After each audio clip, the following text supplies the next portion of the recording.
Hello les yogis, on se retrouve aujourd'hui pour un tuto Bakasana, la posture du corbeau. J'ai eu pas mal de demandes à ce sujet, c'est pourquoi j'ai réalisé un tuto pour vous aider à pratiquer cette posture. Donc c'est la première posture d'équilibre sur les mains qu'on fait en yoga et elle est un petit peu impressionnante au début. On manque de confiance en soi. C'est pas qu'elle est difficile la posture, hein, elle est vraiment accessible à tout le monde, mais on a peur.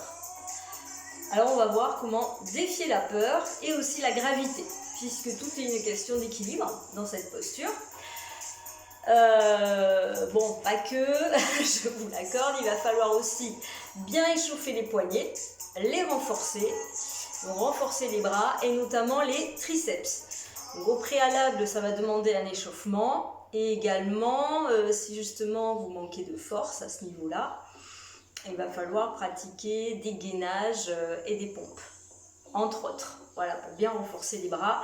Et également le centre du corps, puisque ça joue un rôle important pour l'équilibre. Le gainage, voilà, le gainage, il n'y a pas de secret, hein. Pratiquez un maximum de gainage et si vous faites du pilates, c'est parfait, continuez, c'est très complémentaire. Donc on va aborder toutes les étapes de la posture avec un échauffement au préalable. On vient sur le tapis. Ah oui, juste une petite chose, vous aurez besoin de vos briques. Si vous avez deux briques pour la réalisation de la posture et si vous n'avez pas de briques, prenez à ce moment-là deux bouquins qui peuvent faire l'affaire comme des dictionnaires ou des coussins. On commence avec les poignets, on vient mobiliser les articulations. Alors je vais faire l'échauffement un petit peu en accéléré. Après vous pourrez le faire chez vous aussi longtemps que vous voulez, même régulièrement, hein, surtout au niveau des bras et du gainage. Venez étirer ici, vous ramenez les doigts vers le bas et vous appuyez. Sentez bien l'étirement à l'intérieur du bras, changez.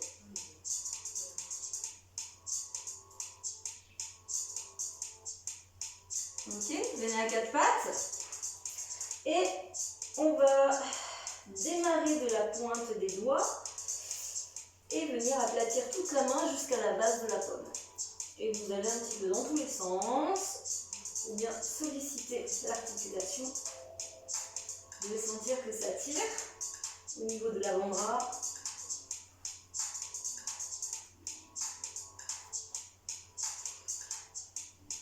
Voilà, donc maintenant on va voir la base, les alignements. Les alignements des bras avec les épaules, les mains dans l'alignement des épaules. Respectez bien les segments. C'est hyper important, vous allez comprendre pourquoi par la suite. Au niveau des appuis, c'est pareil, il va falloir que vos mains soient bien à plat dans le sol. Surtout pas comme ça, ou voilà.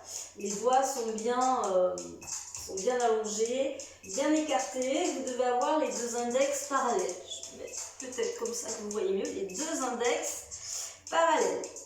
Parce que regardez, si vous avez les bras trop larges, ici, donc vous êtes décalé par rapport à vos épaules et du coup quand vous allez réaliser la posture, vous allez forcer beaucoup plus dans les épaules et les bras.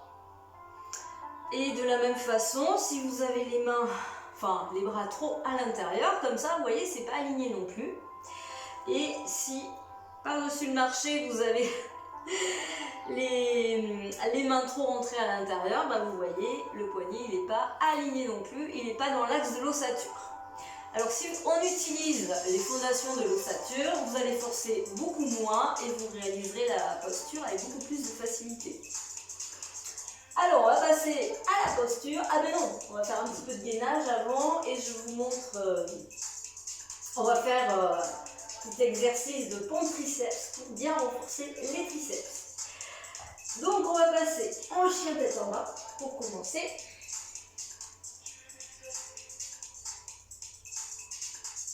Vous placez déjà les mains, d'accord? On peut jouer un petit peu ici avec ses jambes, aller de l'avant vers l'arrière, pour bien solliciter les épaules. Puis on va pousser les épaules vers l'avant, on va venir dans un gainage, on va rester un petit peu ici. Vous pourrez le refaire chez vous plus longtemps. Hein. On pose les genoux et là on vient verrouiller les omoplates, comme si on mettait un coup de tournevis. Vous absorbez bien le ventre et on va descendre jusqu'en bas en fléchissant bien les coudes près des côtes. Voilà, et on se dépose au sol et on va refaire la même chose en remontant.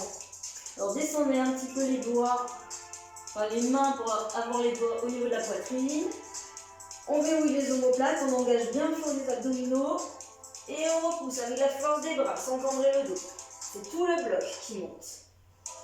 Et on fait quelques pompes triceps. Voilà, sur le même principe. Donc là, on ne se posera plus au sol.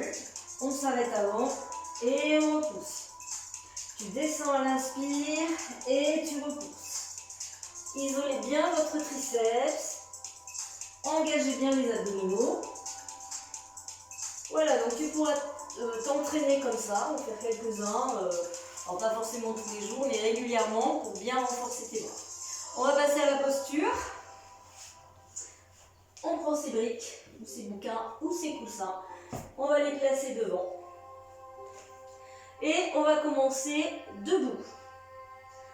Alors on ne s'accroupit pas, hein, attention, hein, c'est pas ça. On fléchit les jambes, mais les fessiers sont hauts. On vient poser les mains bien à plat, comme on a vu hein, tout à l'heure, dans l'alignement des épaules. Et on va avoir les deux index parallèles. Vous allez fléchir vos genoux. Alors on va faire d'abord la posture la plus facile, Kakasana. C'est celle qu'on fait instinctivement quand on débute. Alors c'est pas qu'elle n'est pas bien ou pas juste, hein, mais c'est un peu différent de Bakasana. Alors la différence en fait c'est qu'on vient placer les genoux à l'extérieur des bras. D'accord? Alors au niveau des bras, bah, du coup ça les oblige à rester serrés, verrouillés. Et avec les genoux vous allez appuyer ici pour bien resserrer. Et là, vous vous penchez vers l'avant. Ça sollicite un peu les poignets bien évidemment. Mais comme vous les avez bien échauffés et bien renforcés, et vous décollez un pied puis l'autre, vous voyez, vous jouez avec vos pieds jusqu'à complètement, peut-être décoller les deux. Et là, si on a peur, on vient poser la tête au début. D'accord? Voilà, donc ça c'est la première étape. Déjà, vous pouvez vous entraîner à faire ça. C'est un très bon début. Maintenant, on va voir Bakasana. Donc c'est similaire, mais à la différence, on viendra poser cette fois-ci les genoux sur les triceps. Donc même principe, les fesses sont hautes, on fléchit les genoux, on décolle ses talons, et là on vient coller les genoux sur les triceps, et on pousse vers l'avant, vous voyez?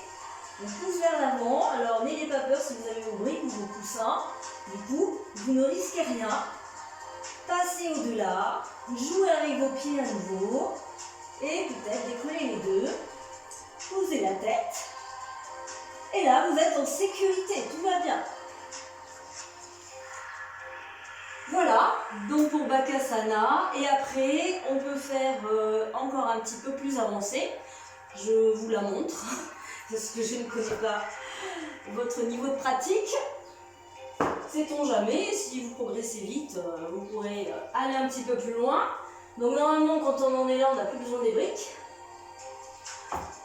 Toujours le même principe. La différence, c'est que là, tu vas mettre tes genoux au niveau des aisselles. Encore plus haut.